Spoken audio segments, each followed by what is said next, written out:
Good evening. Welcome to California Today. I'm Lang Zhang. Here's a preview of some of today's stories. The governor announced that the COVID state of emergency is coming to an end. We'll have the date for when it's set to stop. A suspect has been arrested in connection to a string of killings in Stockton. Authorities are saying they may have a serial killer on their hands. And a cybersecurity expert talked about how several airports across the country, including LAX, were attacked last week. They give insights on how significant the supply chain is to all of our security.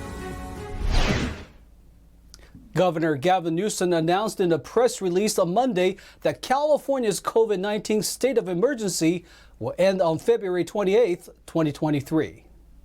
He said in a press release from his office, the timeline gives the healthcare system needed flexibility to handle any potential surge that may occur after the holidays in January and February. Secretary of the California Health and Human Services Agency, Dr. Mark Ghaly, added that the health system is prepared for the next phase. Most states have already ended their states of emergency, with many of the remaining having scheduled their emergencies to end this year. Stockton police have an update on a serial killer that took the life of 6 victims last week. Police arrested a suspect over the weekend. He has been identified as 43-year-old Wesley Brownlee. He is suspected of killing 6 people and wounding 1 other. Police believe the arrest prevented another killing. Investigators were led to his location by tips from the community. He was under surveillance and arrested while out driving on Saturday. Police say Brownlee was dressed in black, had a gun, and appeared to be out hunting for another victim when they took him into custody. Last week, Los Angeles International Airport and many other major airports within the United States were the targets of pro-Russian hackers who attacked their websites. NTD's Daniel Hall spoke with a privacy and data security consultant regarding the vulnerabilities in today's technology and how adversaries are targeting users for attacks such as this. Last Monday, cyber attacks hit multiple airports throughout the country, including Los Angeles International, Chicago O'Hare, and Hartsfield-Jackson International in Atlanta. In a statement to NPR, LAX officials said that their website, flylax.com, was partially disrupted last Monday morning. First of all, the attack on the airports was done by KillNet, which is a pro-Russian hacking group, which means this is tied to nation-state hacking, which is a subset of tech-based hybrid warfare being waged by China and Russia against the West. What unrestricted hybrid warfare is warfare without rules, where everybody's a target. Rex Lee, a journalist and cybersecurity expert, told NTD about the vulnerabilities of today's operating systems and how easy it is for hackers to infiltrate businesses and corporations. These are pro-military groups, are usually ex-military, and they understand the vulnerabilities within today's technology, and they exploit those. Hacking groups have been able to open up like an LLC in Silicon Valley and develop game apps, which are really Trojan malware to launch DDoS attacks like we saw on these airports, LAX, O'Hare, Orlando, and so forth, as well as launch ransomware attacks and or malware attacks going after critical infrastructure such as oil refineries. Lee says that these attacks usually come from vulnerable devices such as smartphones or computers that have usually been infiltrated along a company's supply chain. These attacks aren't coming in through their traditional telecommunications infrastructure. They really need to tighten down their supply chain and understand that the attacks today are coming through the operating system and the intrusive apps that are supporting our connected technology. In a post on Telegram, the attackers urged other hackers to join in a distributed denial of service operation, or DDoS, aimed at airports nationwide. These kinds of attacks flood computer networks with simultaneous data transmissions.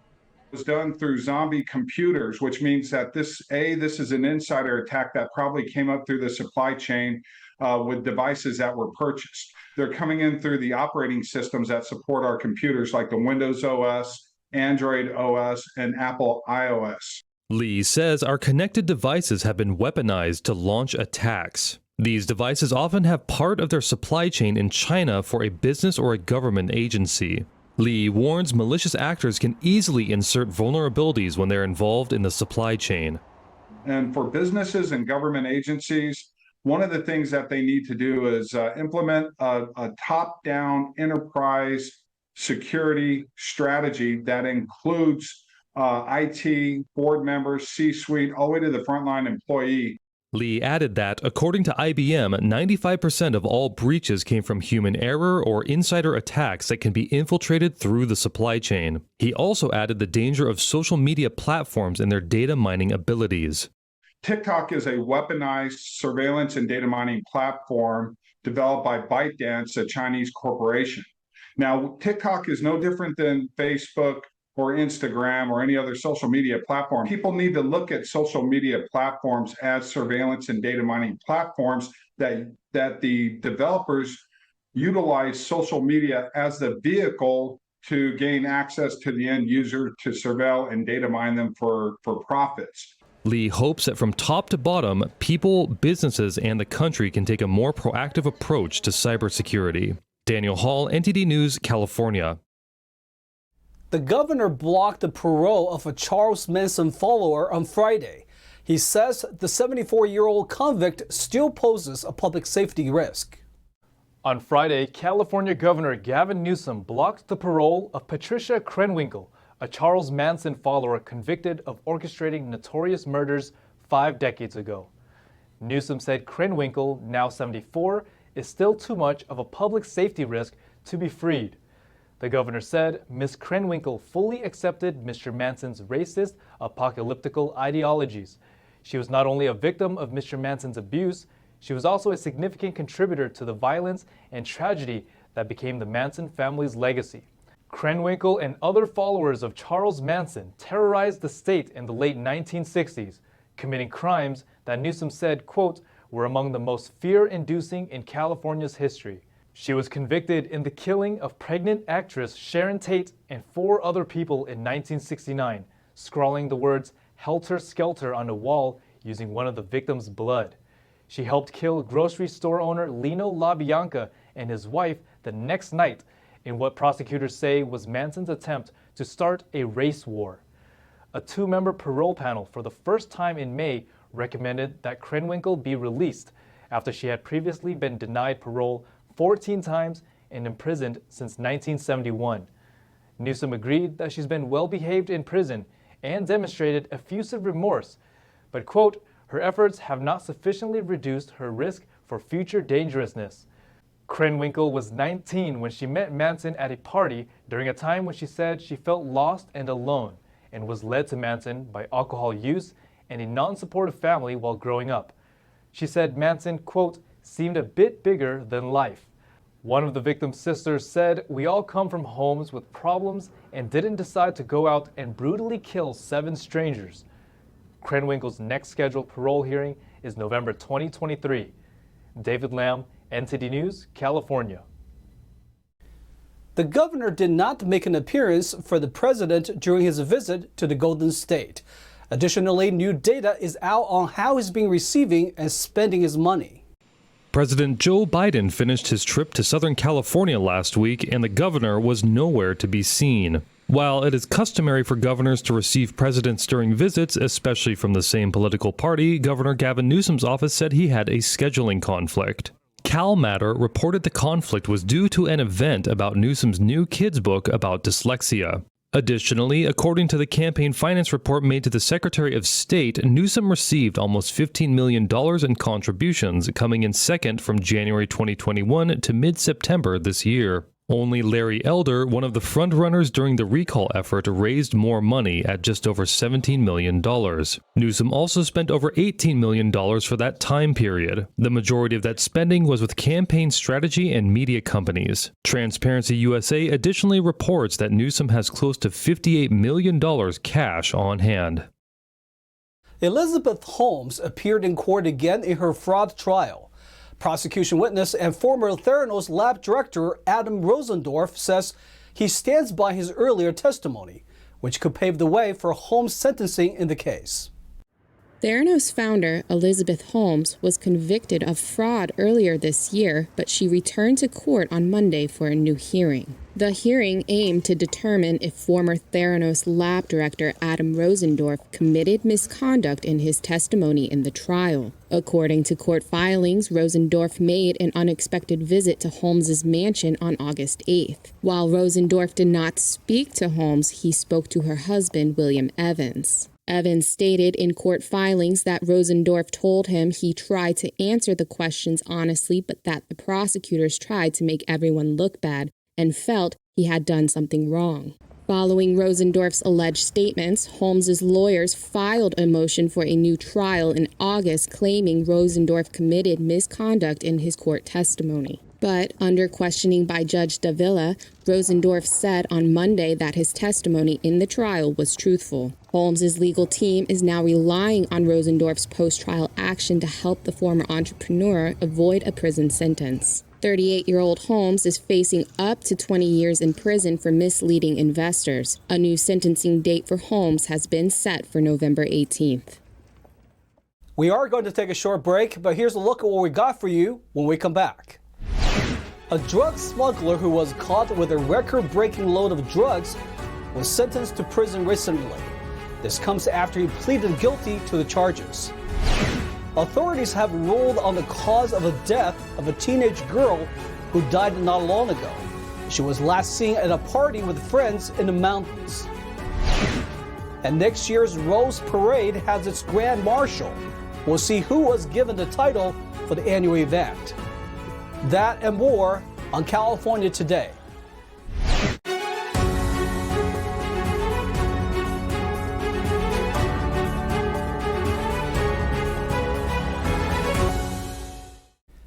A trucker arrested last year for attempting to smuggle drugs across the U.S.-Mexico border has now been sentenced.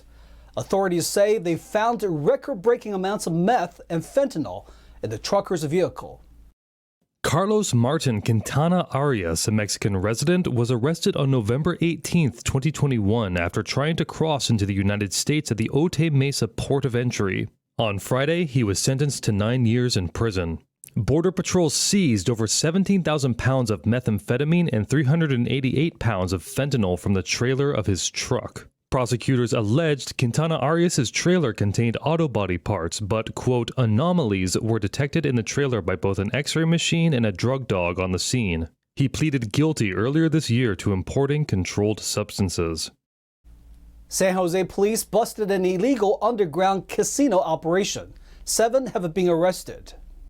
The San Jose Police Department arrested 7 people for running an illegal underground casino in downtown San Jose. The location was a hub of illegal activities which included gambling, drug dealing, and the buying and selling of stolen property. They also found 7 ounces of cocaine, a makeshift crack cocaine conversion laboratory, several $1,000s in cash, and multiple casino machines. Detectives also connected a stabbing case to one of the casino operators. One of those arrested had a loaded gun and cocaine. 5 of the individuals had outstanding felony warrants. A sheriff's office declared the death of a missing California teen as accidental. This comes almost a month after a body was found in a car submerged in a lake. The Nevada County Sheriff's Office coroner declared that the death of the missing Northern California teenager Kylie Rodney was an accident. Rodney was last seen on August 6, 2022, after reportedly attending a party with hundreds of youth near the Prosser family campground in Truckee, California. Authorities at first treated it as a potential abduction, but after Rodney's body was found in her car submerged in Prosser Lake on August 23rd, officials declared her death was the result of drowning. A recent study about the safest cities in America ranked California's big cities low on the list. Here's a look at which ones they are and why they're considered unsafe. California performed poorly in a new study about the safest cities in America, according to Wallet Hub. The study compiled the measured safety factors into 3 categories: home and community safety, natural disaster risk, and financial safety. The highest-ranked California city was Fremont at 17th place, followed by Irvine at 26th. But most other California cities on the list were ranked below 50th. San Francisco came in at 136th, and Los Angeles ranked 172nd. San Bernardino was the lowest-ranked California city, earning the 180th spot. For the top of the list, Wallet Hub ranked Columbia, Maryland, Nashua, New Hampshire, and Laredo, Texas as the top 3 safest cities in America. The personal finance company compared 182 cities based on 42 metrics. Those metrics included COVID-19, natural disasters, shootings, traffic accidents, and unemployment rates.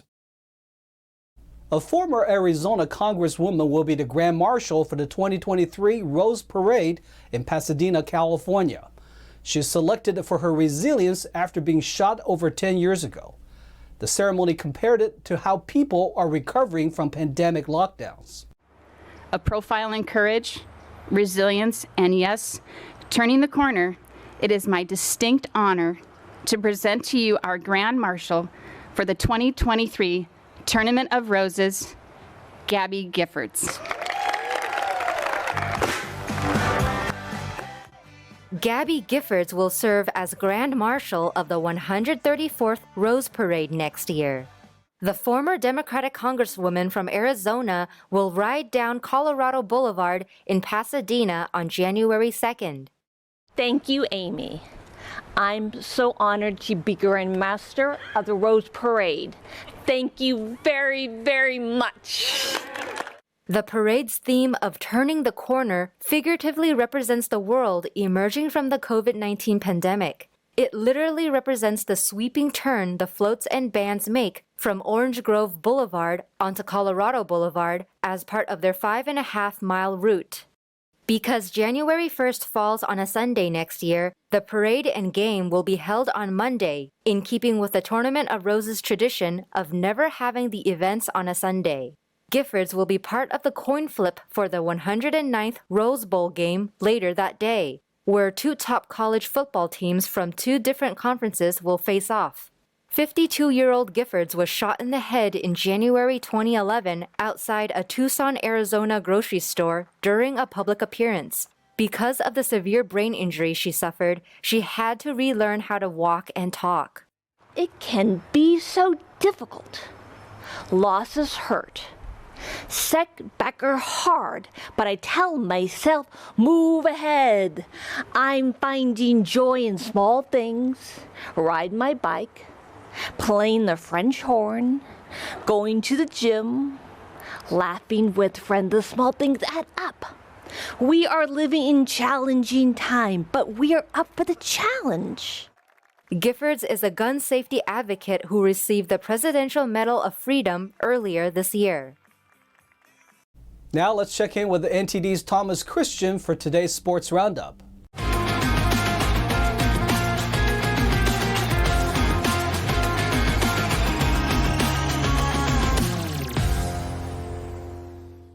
I'm Thomas Christian, giving you the California Today Sports Roundup. Jake Cronenworth capped a 5-run Padres 7th with a 2-out, 2-run tie-breaking single Saturday night as San Diego rallied from a 3-0 deficit to defeat the visiting Los Angeles Dodgers 5-3, eliminating the National League West champions from the playoffs. Austin Nola, Ha-Seong Kim, and Juan Soto drove in runs earlier in the 7th before Cronenworth lines a single to center off Alex Mejia to put the Padres ahead. San Diego will open the National League Championship Series on Tuesday at home against Philadelphia. After winning a franchise record 111 games in the regular season and the opener of the NLDS series, the Dodgers lost 3 straight to the Padres, who were 5-14 against the Dodgers in the regular season. Left-hander Tyler Anderson started for the Dodgers and gave up 2 hits and 2 walks with 6 strikeouts in 5 scoreless innings. Musgrove allowed 2 runs on 6 hits and 3 walks with 8 strikeouts in 6 innings. Padres 5, Dodgers 3.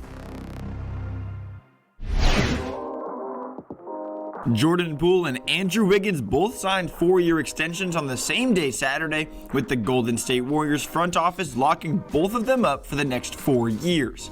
Wiggins, who made his first All-Star appearance in 2022, will make over $109 million over the next 4 years. His value as a do-it-all wing is in part because so few players possess the size, athleticism, and diverse skill set that helped Wiggins make a huge impact on the finals and is arguably the Warriors' second best player right now.